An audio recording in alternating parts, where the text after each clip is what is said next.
Hey everybody, Flash Freak here. Got Nightfall. What's going on, guys? Gonna go ahead and do another quick movie, or not movie review. Quick TV show review. There we go.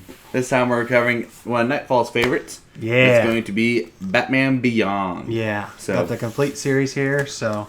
once again, kind of like with the Flash one, we're just going to go ahead and do the pilot episode. Yep. Which is technically the first two episodes on this, I believe, right? Yep.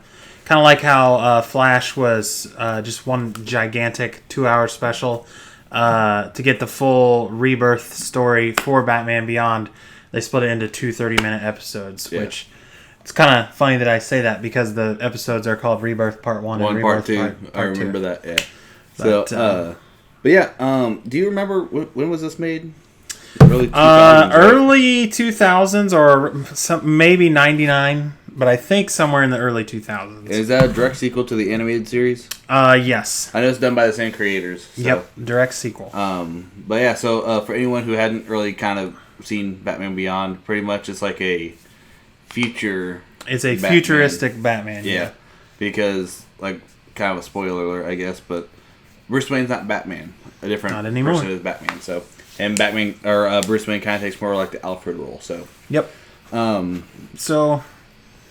But getting into it, so you kind of know the beginning of the plot a little bit better than I do. Yeah. So Terry is in high school.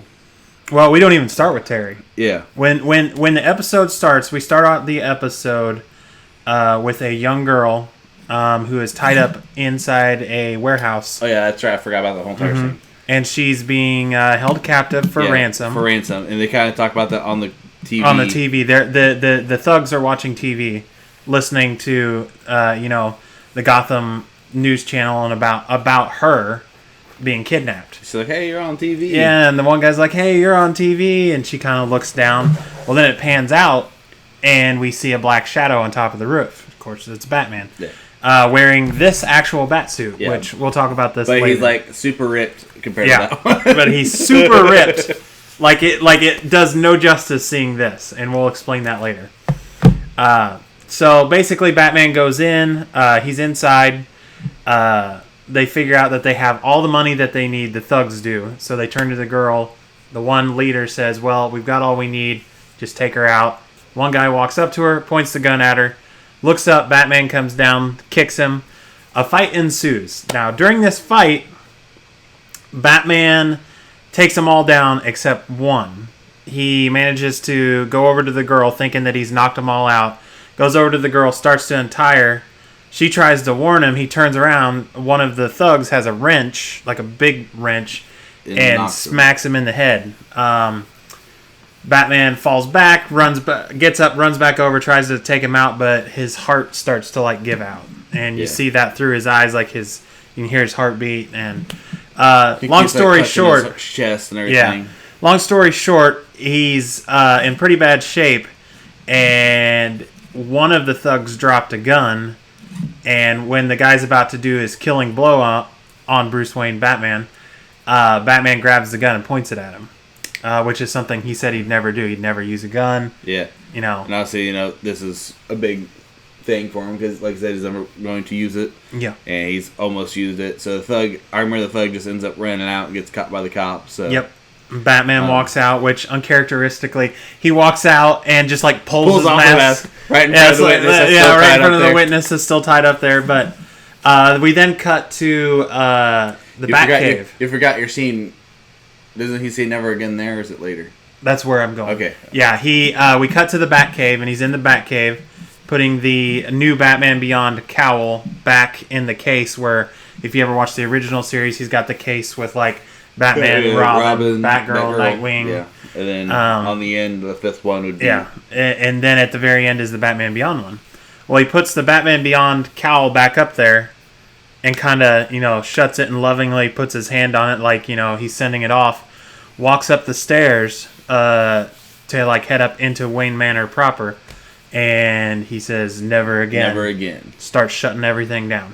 He was quoting this like, what?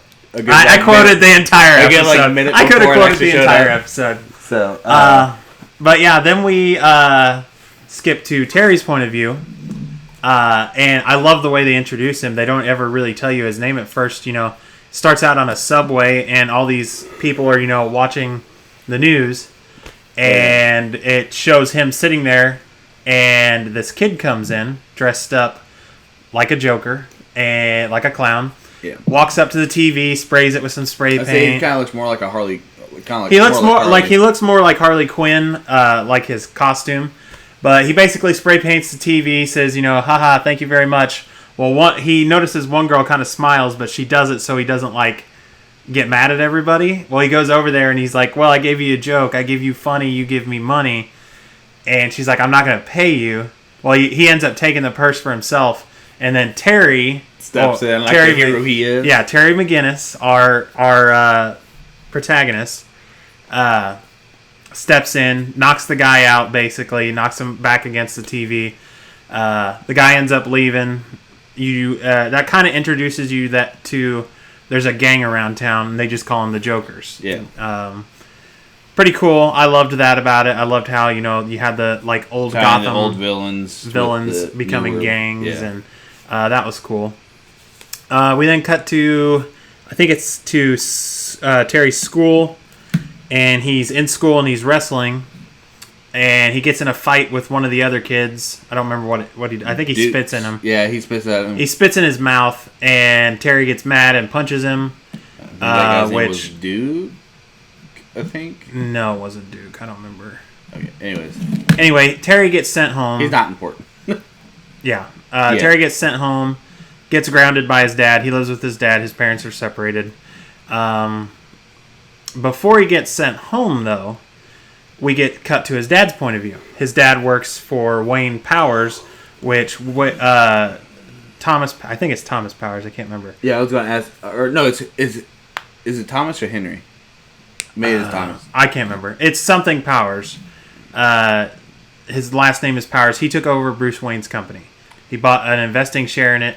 Now that Bruce Wayne's old, this guy took over. He's doing everything there. Basically, we follow Terry's dad. He's like a computer engineer or something there. And one of his employees calls him, basically says, hey, I need to meet you out on the landing right now. He goes out there. Long story short, he has some information that he's trying to keep hidden. Gives it to Terry's dad. Terry's dad notices some sort of weird, rash. Yeah, rash thing. Like his arms turning black, and he's like, "What's going on?" And he's like, "Nothing." Well, then some of Powers' men show up, basically take this guy into custody. He doesn't want to go. Later on, Terry's dad gets called to Powers' office, and basically, Mr. Powers tells him, he was subjected by accident to some chemicals in the lab. He'll be fine. He'll be back at work Monday morning. So Terry's dad's like, okay, cool. I'm going to go ahead and go. Well, as he's leaving, Mr. Powers stops him and says, he has some files missing. Do you know anything about that? Of course he does. The guy gave them to him, but he's like, no, I don't know anything about it. Yeah. Well, he takes it home, and he's looking through it and figures out it's all a bioweapon that Powers is working on. Well, Terry comes in at this moment and basically says, I'm going out. His dad says, you can't, you're grounded. They get in a fight. Terry basically tells him he's a terrible person and then walks out.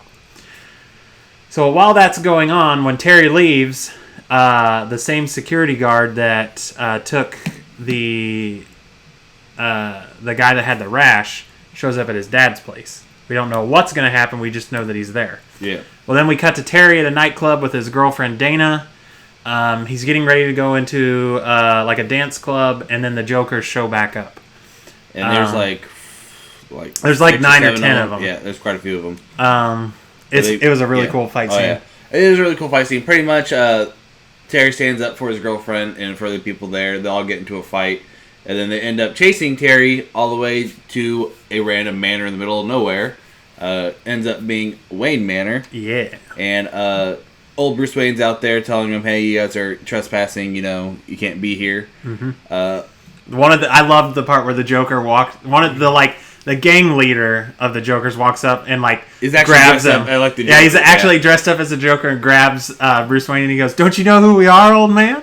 We're the Jokers." And Bruce Wayne just gives him this little smirk, and he's like, "Of course you are." Yeah. And then proceeds to wipe the floor with him. Oh yeah.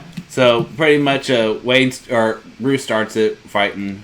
Terry fights with him. Terry joins in and helps him out and everything, and they get the Jokers out of there. The Jokers flee. However, the fighting was too much, and Bruce kind of like has another like mini heart attack again. Mm-hmm. Asks Terry to help him bring him inside. So Terry brings him inside, gives him his medicine, and then he like passes out pretty quick. He falls asleep in his chair. He passes out in his chair. Terry's like, well, I'm going to go home. He goes to open the door, but Bruce Wayne's dog is out there, Ace, and he's barking, and he's pretty afraid of him because he's a guard dog. So he's like, oh, maybe not. Maybe I'll go call my dad. So he goes to call his dad, and then he hears something. And he turns around, and there's this big grandfather clock, like you saw in the animated series. There's a bat in it. So he's like, oh, okay, that's weird. He's like trying to open it. He's like, I'll get you out of there. Don't bite me. Well, he triggers the thing to let him into the Batcave. So he walks into the Batcave, and he's like, no wonder this guy had moves. Yeah. Well, then he gets smacked in the back of the head with Bruce Wayne's cane. Pretty much tells him, hey, you're trespassing. You got to get out of here. So he does. He leaves. Makes his way back home. And that's when they find out what happens, right? Mm-hmm. So when he gets back home, I can kind of summarize this a little bit. When they get back home, he's confronted with his mom. The person is saying, hey, there was an accident. Your father was robbed. And they say that it was the Jokers that did it because, there's like the ha-ha and everything on there. Yeah, so they spray painted ha-ha everywhere. But he asks, well, where's Dad? Yeah. And she's like, I'm so sorry. And he finds out that his father's dead. Yeah. So they had the funeral and everything. Him and his little brother, which I thought was cool that he had a little brother. Yeah, he looks a lot like Robin, yeah, too. he looks like a Robin, but apparently he's never used as a Robin. So. Yeah. But they end up having the funeral. Terry starts looking through all the stuff that his father had. Finds the disc. I'm guessing these take place over like a few days, right? Yep. I would assume. Mm-hmm. So he ends up finding the disc. Looks into the disc and he finds out, hey, they're making the bioweapon. And he's like, I gotta go let Bruce know this because obviously he's not gonna take it to the cops. Even though he's a kid, he knows the cops are pretty... They're in bed with powers, is what he says. Yeah. So he decides he's gonna go ahead and take it to Bruce Wayne since, he's Batman.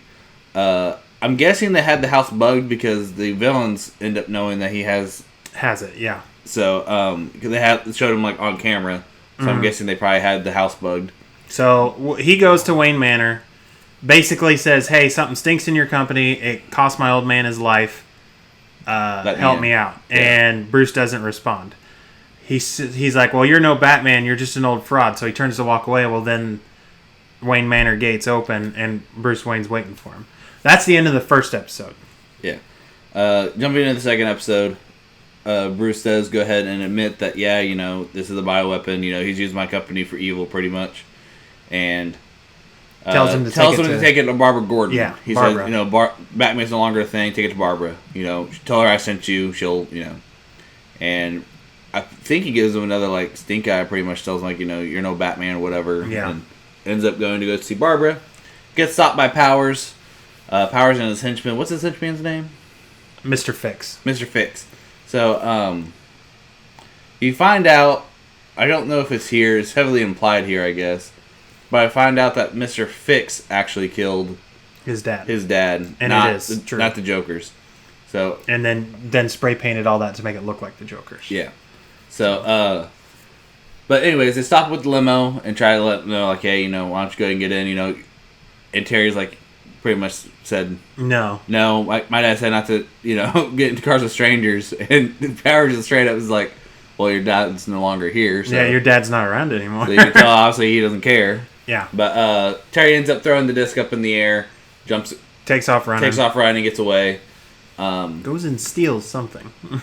Yeah, so he ends up escaping everything, and Powers like, well, at least we got the disc, So he never makes it to Barbara Gordon. However, Terry does end up going back to Bruce Wayne's manor and taking the Batsuit. Yep, the new Batsuit. So, which that is when you see this Batsuit. Same Batsuit that Bruce wore, but of course Bruce, it's discussed in all Batman comics and stuff that Bruce is at the peak of human fitness. Like, you can't get more fit than Bruce Wayne unless you're like Kryptonian. Yeah. And one thing they kind of touch upon in there, without going too in-depth, is that suit Bruce Wayne actually had modified to make him stronger and a little bit more agile. It can fly and stuff like that. Yep. It's got rocket boots. Since Bruce was getting older, even though he was still kind of muscular, he didn't have the ability to walk as easily. Thus the cane and fight as easily. So that suit is modified. So when Terry McGinnis does get into there, it's also a little bit modified for him as well. Yep. However, one little flaw I do have, even though I know you don't see any flaws, the next scene after this, he goes immediately to like using the fingertip pads, or whatever, to listen. Like, how did he know? Yeah. How did he know all the tech in the suit? Yeah. Even just looking at when he first came across the suit in the Batcave, he's like, "Oh, that's like rocket power and all this." I was like, "How do you know that?" How do you know that? I agree with that. I totally agree with that. But that scene growing up as a kid where he had the little fingertip like microphones, I loved that. So that's when you find out that he actually takes the bat suit because Bruce Wayne, realizes that the door is open, goes down there, sees the bat suit's gone. Next scene, they show Terry McGinnis, up on the ledge. He's listening in on Powers' meeting. That's actually when he finds out that Mr. Hit killed his dad. Because they're like, oh, we can't find the kid. And like, oh, well, I took out his dad. We can shut him up too, pretty much. And basically, he gets caught while he's up there. Want to go ahead and say the line? Because I know you know it. What? When he gets caught. Oh, yeah, he's up there, and a bunch of guards find him, and they're like, isn't it a little early for Halloween? And he turns and looks at him, and he goes, but just in time for fall. And he falls down. He falls down. Well, while he's falling down, they figure out where he's going, and they follow him, and he's hiding. Well, then Bruce Wayne contacts him through the two-way radio in his cowl. It freaks him out at first. He's like, "Who's there?" And he's like, "It's Bruce Wayne. You need to give me my suit back. Yeah, you stole my suit. I want my property back. I need it back." And he's like, "Oh, well, I'm a little busy right now." Well, he starts fighting these guys. Well, Bruce Wayne's like, "Fine, I'm going to teach this little punk a lesson." He has a failsafe built in on the Bat computer that all he's got to do is flip a switch, and it fries the circuits until you hit that switch again. Yeah. Well, these people start beating Terry within an inch of his life. And pull out a gun, and pretty much Terry's just like, hey, hey, they got a gun. They're going to kill me. They're going to kill me. And literally, like, right before they pull the trigger, he reactivates the suit, and Terry's able to get away. Yep. And then basically Bruce says, well, I let you live. It's time to, bring my suit back. And Terry's like, I can't do it. Yeah, he's like, oh, so you're not going to help anybody, so I might as well do it. And basically, Bruce Wayne says, I'll hit the button again, but this time I'm not turning it back off.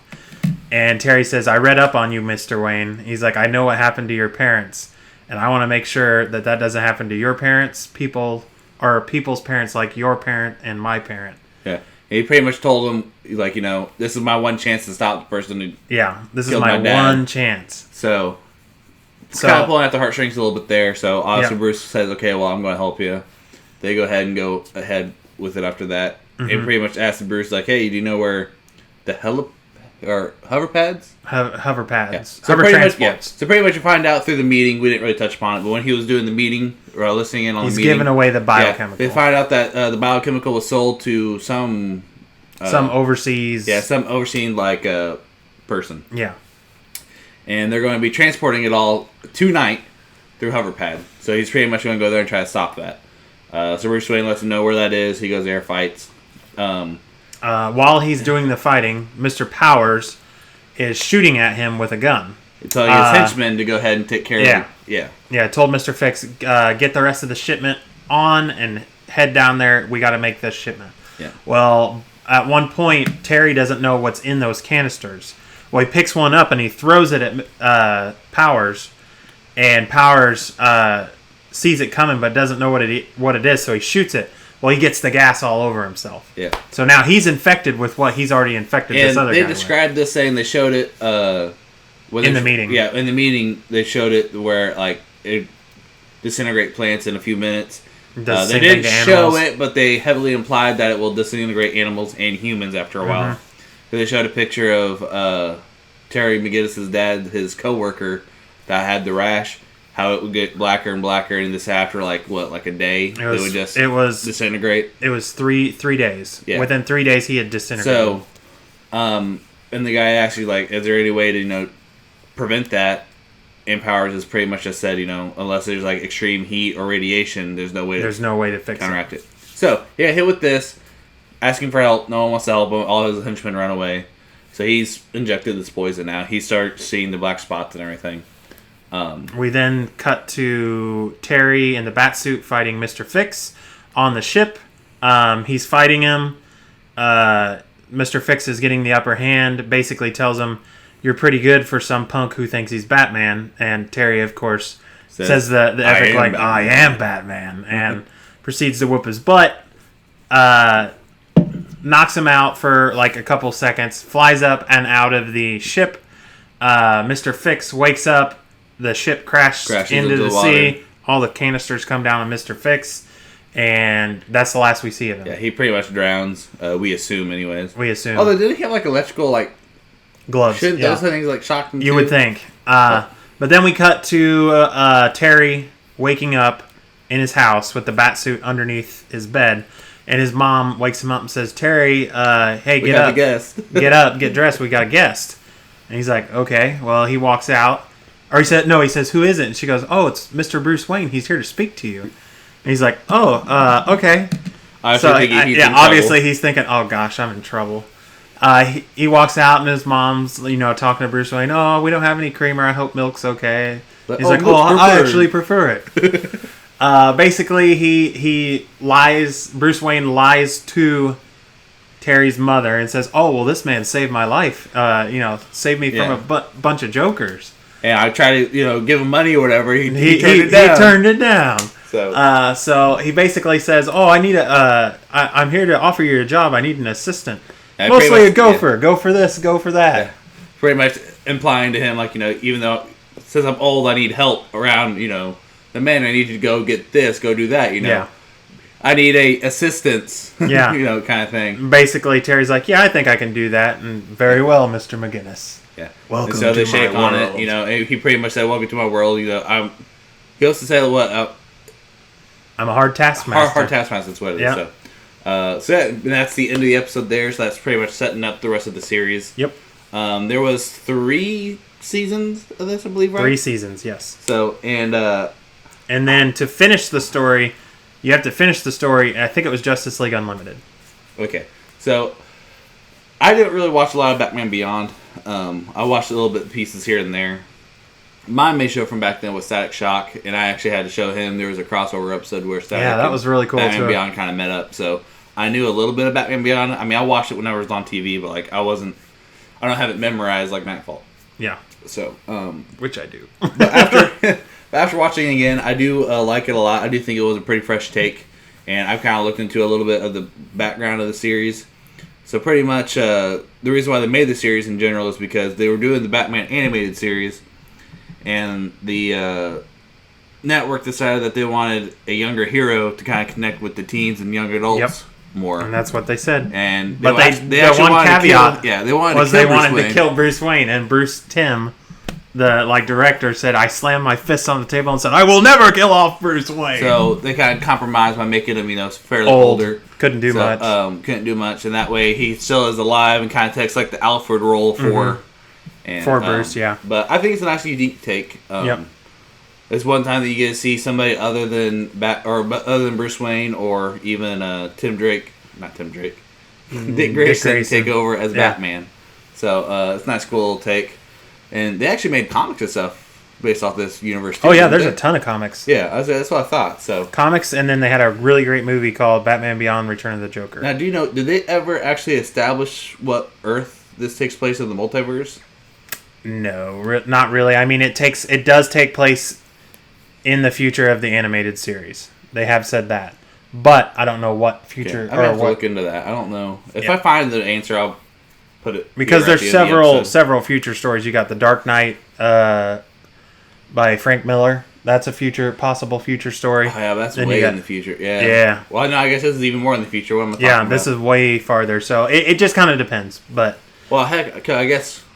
Okay, so this is a little bit going off track, but I guess in the Static Shock crossover event that they did, he said that he went 40 years in the future, he done 40 years. Yep. From the animated series to that. So. Yep. I guess that would make sense. But anyways, my rating on this, I'd probably give it maybe about 7 out of 10. I like it a lot. I need to watch a few more episodes of it. Yeah. I think yours is probably what, 10 out of 10? I won't give it a 10. I'll give it about an 8.5. It's seriously cheesy in some episodes, so. Oh yeah. And some episodes just are really. However, theme song is 10 out of 10. Theme song is 10 out of 10. Yeah. Great music all throughout. So. Yep. But yeah, I would definitely recommend watching it again. We'll probably start watching maybe a few more episodes, maybe do another review. I definitely want to try to review the movie at some point. 'Cause I do know the movies fairly well. The Return of Joker, really good. Yeah, without spoiling it for anybody, we'll wait till you review on that. Is there any other like episodes that stick out to you, kind of like the Trickster did for Flash? For me, the episode where Talia comes back, but it's actually Ra's in her body. Okay, yep. They said Mr. Freeze, right? The episode with Mr. Freeze is really good. Any episode with Shreve, who you haven't met him, but he's one of my favorite villains in the series. Don't they have like Scarecrow still in this too, but he's like super, or is it a different person trying to be Scarecrow? Nope, it's not Scarecrow. They call him Mind Master? I can't remember. He wears like a black suit with red spirals and he's got like eyeballs in his hands. I think it's Mind Master, but I can't remember. But he's kind of like the guy that like makes you see things and is like all creepy and yeah. I do think that's pretty good that they have older villains, but they're kind of modified and they're their own. He has his own villains that are kind of based off the older villains a little bit. Yeah, kind of like the gang of the Jokers. I don't think he ever actually, except for the Return of the Joker movie, he never actually confronts the Joker at all. It's just the gang of the Jokers, right? Yep. And like Harley Quinn's granddaughters appear for like one episode. No, that's in a movie, and they're not really. Okay. It's not really stated that